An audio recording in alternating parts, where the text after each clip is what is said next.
I myself Dr. Ravi Kothari, consultant pathologist from India, and today I am going to present an article on clinico-pathological study of geriatric anemias. So first, geriatric anemia is highly prevalent with prevalence rate of around 2.9 to 51% in older population. The reasons behind this might be due to the reduced ability to absorb essential nutrients, decreased hematopoietic reserve, and reduced sensitivity to erythropoietin. But as in old age, some other non-specific symptoms are more prevalent, they are easily overlooked. And thus, the anemia in elderly patient is an emerging global health problem of 21st century. So, aim of my study was to study the clinical hematological pattern of anemia in elderly 60 years and above, to detect morphological types of anemia, to know common etiologies and associated factors related to that. I have included the patients with those who are enrolled at PDU Hospital Rajkot with having more than 60 years of age and hemoglobin less than 12 gram per deciliter, which is the definition of anemia. This was the distributive cross-sectional study with duration of 5 years from 1st August 2015 to 31st October 2020. Now, in investigation, I have done routine investigation and special investigation. Routine investigation, which are done in all the patients, includes peripheral blood smear and hemogram, which is CBC. While special investigation like iron studies, reticulocyte count, bone marrow expression or biopsy was done whenever required. Now, the parameter studies were age-wise distribution, gender-wise distribution, associated factor contributing to anemia, peripheral blood smear pattern, sign and symptoms, etiology, and severity grading of anemia. So, first one is the age-wise distribution. In my study, the maximum number of patients are from 60 to 65 years, which is around 784 out of 1257. It was 62.4%. Then the next parameter is the gender-wise distribution. The 53% patients were male, while the 47% were female. Then next in line is the correlation with associated factors like smoking, NSAIDs use, blood loss, hypertension, and diabetes mellitus. Among all of these, the most common one is the smoking, which is 28.8%, while the second most common is diabetes mellitus, which is also very prevalent in older age group, particularly in India. Now, the next in line is the peripheral smear patterns, which identified on my study, where normochromic normocytic anemia, hypochromic microcytic anemia, dimorphic normocytic hypochromic, and macrocytic. Among those, the most common is the normochromic normocytic pattern seen in 566 patients, while the least common pattern noted was the macrocytic anemia. Then the relation with the sign and symptoms according to the systems of body like respiratory system, gastrointestinal, carcinoma, nutritional, liver, renal, and we can't categorize in any of system are labeled as the non-specific symptoms, which was the most common finding seen in 289 patients. Next parameter is the causes of anemia. So we have identified the most common cause of anemia in elderly is the anemia of chronic disease, which is seen in 54% of the patients, which is followed by the iron deficiency anemia in 17% patients. While grading of anemia, it can be graded as the grade 1, 2, 3, or either I can say mild, moderate, severe according to the hemoglobin. The 10 to 12 gram is the mild anemia, 7 to 10 is moderate, and less than 7 gram percentage is the severe grade of anemia. So, all the age group have shown the maximum number of patients falls into the grade 2 in my study.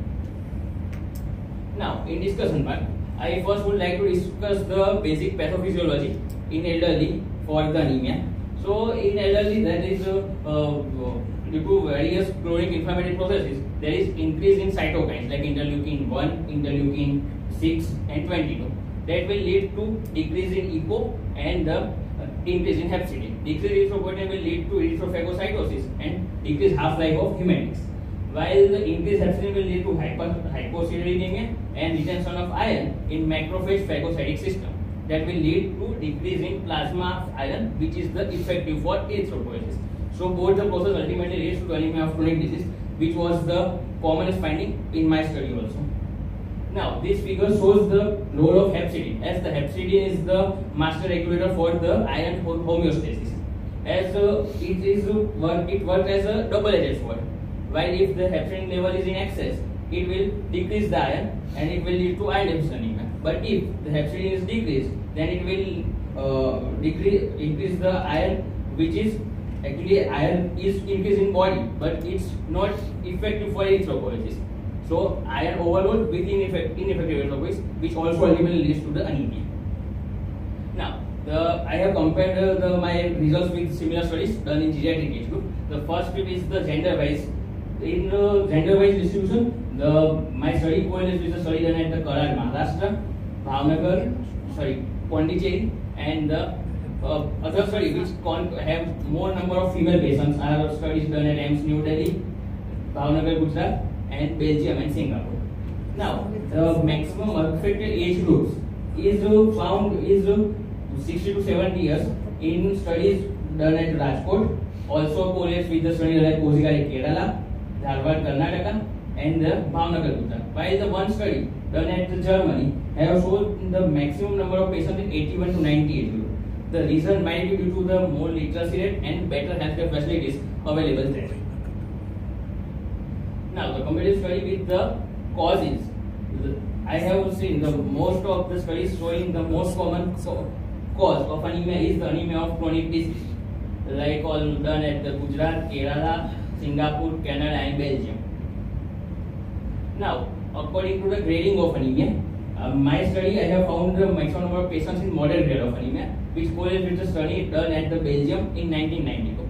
But other studies done at various parts of India, like AIIMS New Delhi, Kozhikode, Kerala, and Pondicherry, have shown the maximum number of patients in mild anemia.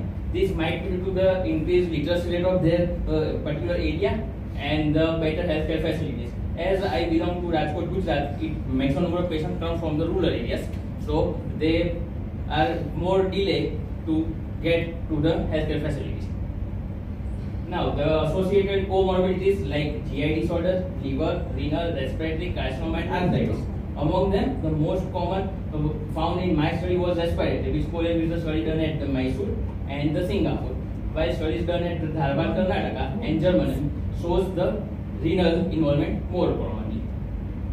So, as the most common underlying cause of anemia is anemia of chronic disease, the finding concurrence with the study done at Goa and team, Nisa and team, and Joshua and team, in which the chronic disease was maximally responsible.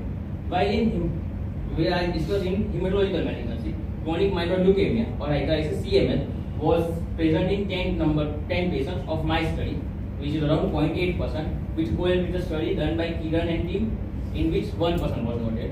While I will discuss about the myelodysplastic syndrome was present in 5 patients, which correlates with the study done by Vijay Tilak and team, having 1.4% subject with myelodysplastic syndrome. And at least 1/3 of anemia patients older than 65 years show the hyperinflammatory state, typical for chronic kidney disease or for some autoimmune condition like cancer or chronic infection. So, the increased affinity level, as we have already seen in previous slide, that it has been reported in cancer patients and patients suffering from autoimmune disease and chronic kidney disease. That will also lead to the anemia as per the mechanism. And the remarkably elevated affinity level have also been reported in older patients with age-related disease also. Now, anemia in elderly is a significant universal problem. Critical issue which needs to be addressed on priority basis are especially developed countries also, that it is the most often overlooked or sidelined owing to more pressing and attention demanding disease in elderly. So, concluding my session, I would like to say, as we are living in current era with there is the possibility of diagnosis of rarest disease with recent diagnostic advances, still geriatric anemia are frequently underreported and inadequately investigated. So we have to do a high index of suspicious must be maintained for that diagnosis, and the improved definition of anemia and more detailed investigation can also facilitate and prompt and accurate diagnosis to ensure the appropriate patient management. These are my references. Thank you. Thank you so much. Thank you so much for that wonderful presentation.